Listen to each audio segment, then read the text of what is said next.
مرحبا، كيفكن؟ وصفتنا اليوم طبق مقبلات مشهور كتير بتركيا، وهو تشي كفتة أو الكبة النية. تعالوا نشوف طريقة التحضير. بالبداية بحتاج صينية تكون أرضيتها مثل هيك حتى تسهل علي فرك البرغل، ولكن إذا مو متوفرة فيكن تستخدموا محضرة الطعام. عندي هون كاستين برغل ناعم أسمر، وفيكن تستخدموا الأبيض ما بتفرق.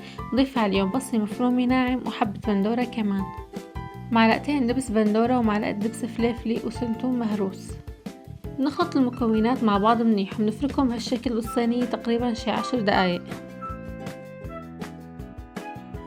رح ضيف البهارات: معلقة صغيرة فلفل أسود، ومعلقة صغيرة بابريكا، ومعلقة صغيرة كمون، ومعلقة صغيرة كزبرة يابسة وملح. وهلأ بدي أضيف المكون الأساسي وهو الإيسوت، عبارة عن فلفل حدي بخمروها وبتصير حدي وحامضة بنفس الوقت. إذا مو متوفرة بتستخدموا الفلفل الأحمر الحاد مع السماق.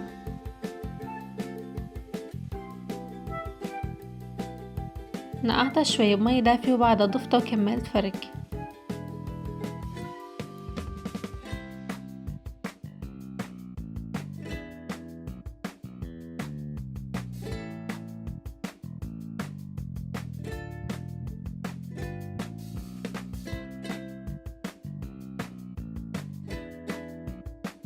بس أوصل لها القوام المتماسك بضيف الزيت ودبس الرمان، نص كاس زيت وربع كاس دبس رمان.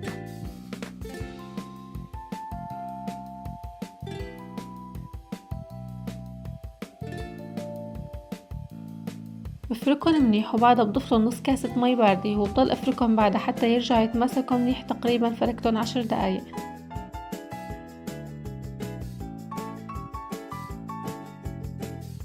وهلأ رح ضيف الجوز المجروش، وهو اختياري بس بضيف طعم طيب كتير للكبة النية.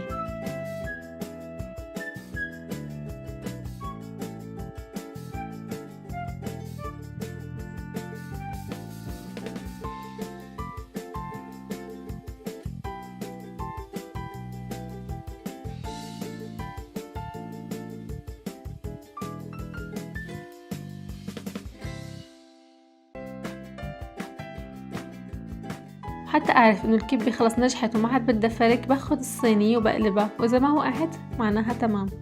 بالنسبة للتشكيل طريقته كتير بسيطة، بنشكلها براحة اليد وبنضغط عليها شوي.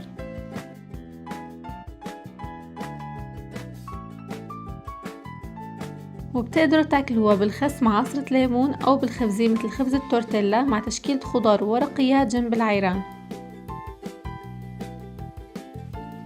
إذا عجبتكن الوصفة جربوها وعطوني رأيكن، وصحتين وهنا.